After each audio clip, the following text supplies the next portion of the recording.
This is Don with SuperiorHomeSolutions.com. With the increasing costs of materials and labor, new construction home prices are rising substantially today. People wanting to build or buy a new construction home are having sticker shock, and some are even giving up on the idea of building a new home. So to help combat these increases, today we're going to look at options to save you money on your new home build. Whether you're building a custom or production home, there are ways to cut costs. Now, before we get started, could you hit the thumbs up button and subscribe so I can get you my latest videos as they come out? My goal is to use my experience and research to help you guys with your home build and get that home that you really want and that you expect to get. All right, let's get into this information. The first thing we need to discuss before giving those cost-cutting tips is the strategy or the approach we want to have to saving money on your home build. Without the right strategy, you might save yourself some money in the beginning, but did you really accomplish your end goal? Did you save money in the long run? If that even matters to you. Are you happy with your choices? If you had to make compromises, if you had to choose alternative products. Now, as part of this strategy, you need to evaluate several factors. Here's a list of the things to consider. Determine what is really important in a home to you. What is important for resale value? What's the cost to build that home? What's the amount you'll be over budget? What are the alternatives? What are the choices that you have if you pick a different product?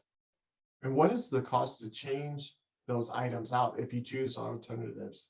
If you go with an alternative and then change it out later, is that even really practical or a realistic change that you can make?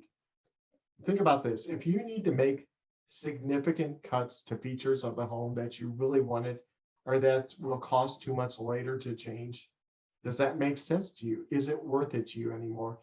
At some point, we usually all hit a point where it doesn't make sense to do anything anymore if we have to sacrifice too much. So you need to know what that point is for yourself. Let's look at a quick example. If your dream home has 20-foot vaulted ceilings, but it costs you $75,000 over budget, what will you do then? Will you sacrifice those vaulted ceilings, but then always wishing you had those? This is a structural item that can't really be changed later. At least it can't be changed practically speaking. The point here that we're making is that if you need to save money and cut costs, be honest with yourself. Take the time and effort required to make a wise decision that works for you and something that you can live with. Now, the first couple of tips we're going to give here have to do with custom homes. So that's the first area we're going to look at. And these in particular have nothing to do with cutting something out, which is really good news. So the other good thing about building a custom home is you have a lot of control over your build, and you're able to purchase items when and how you want to. Whereas if you're buying a home from a production builder, you're at the mercy of what they have, what they can offer you. So what's our first tip in custom home building? Building a custom home takes a long time. It takes many months, if not even years. So you can use this to your advantage then. You can use that time to look for sales and good deals along the way. But when you're doing this, make sure to work together with your builder on it, because he will need to know what you're doing. Otherwise, it could be confusing as to who's buying what. Am I buying this or is he buying this? And you don't want to have unnecessary disagreements or confusion, because a home build is stressful enough. So just make sure you guys are clear with each other on those things. Now, when building a custom home, then always be looking out for deals on lighting, plumbing fixtures, flooring, paint, and hardware.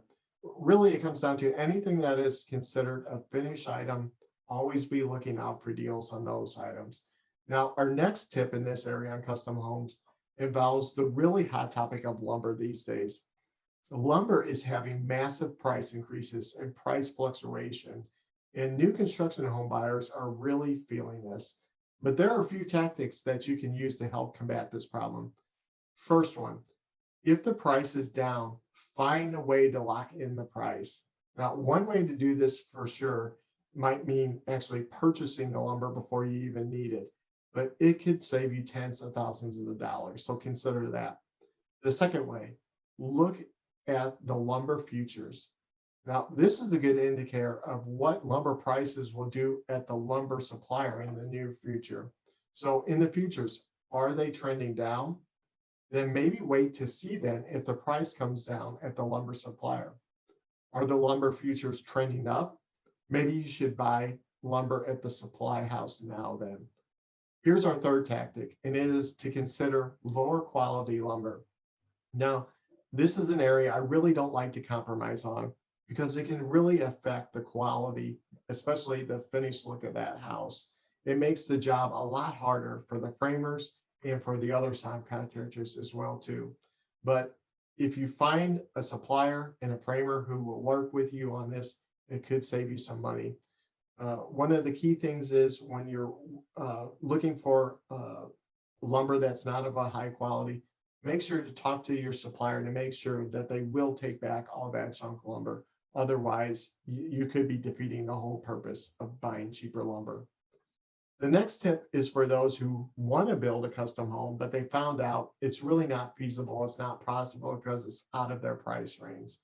Now, of course, one option is to just wait it out, maybe save some money or even hope that the price comes down. But another option is to buy a new construction home from a production builder. Production builders deal in volume, so they can get homes completed cheaper. You might have to make some sacrifices by not getting exactly what you want, but it is a good alternative to get you a nice brand new home. Now, the rest of the tips we're going to consider from here on out work for either type of build, your custom or your production build.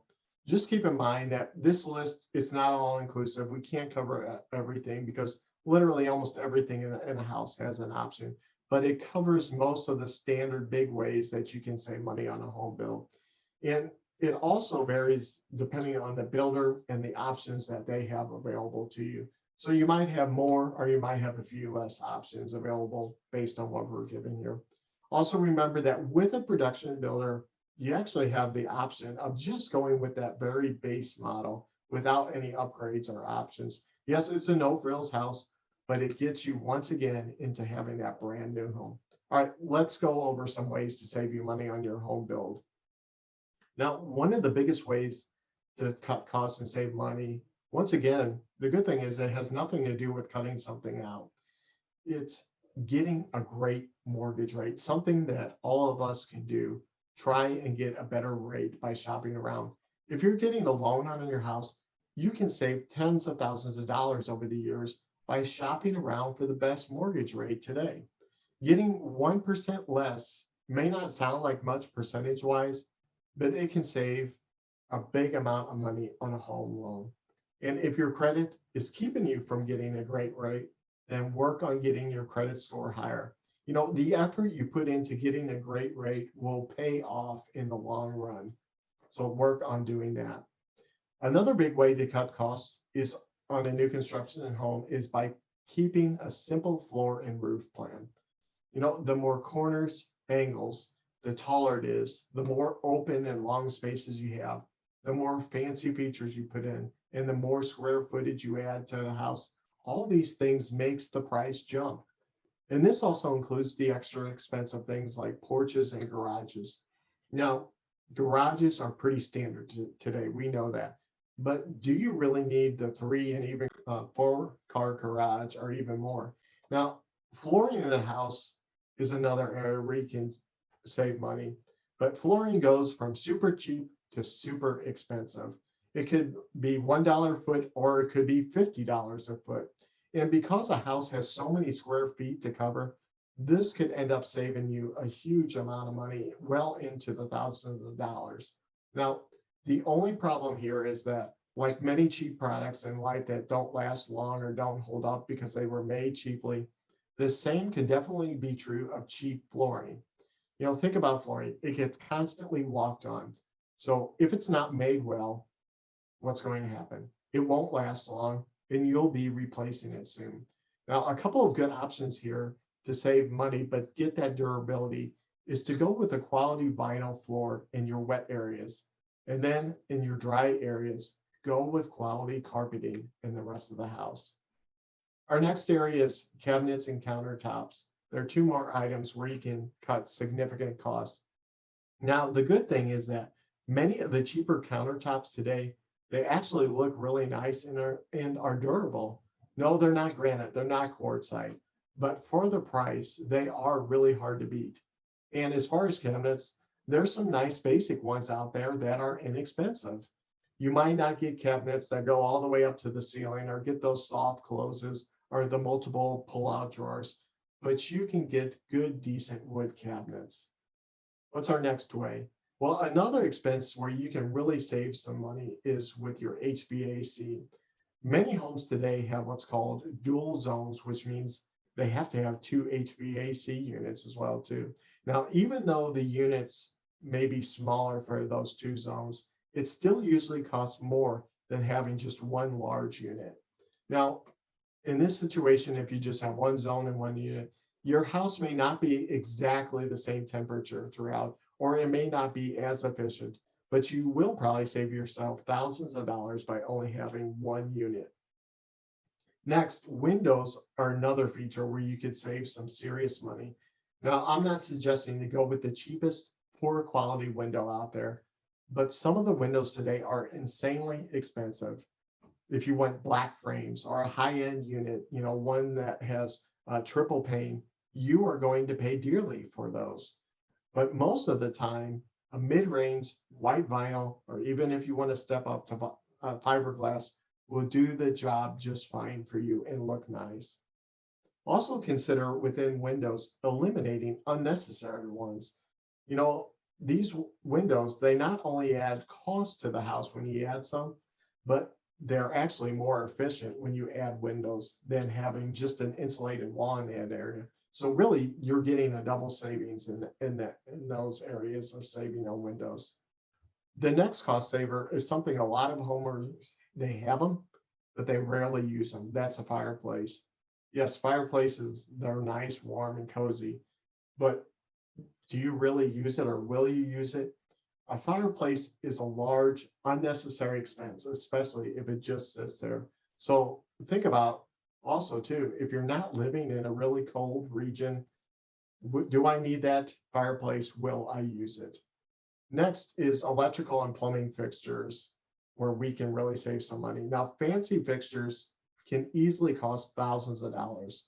Some of them, they look truly amazing, but for most of us, my guess is that you can probably find ones that you like really well, but without that high price tag. Think about how many fixtures are in a house. A house is full of them, especially electrical fixtures. So the cost adds up fast. So if you want a nicer piece somewhere that's maybe a focal point, then go ahead, put one there. Then save the rest of your money though, where the rest of the fixtures are throughout the house. Next, fiberglass tub and shower surrounds, they're pretty plain, but they get the job done real well and they get it done cheaply.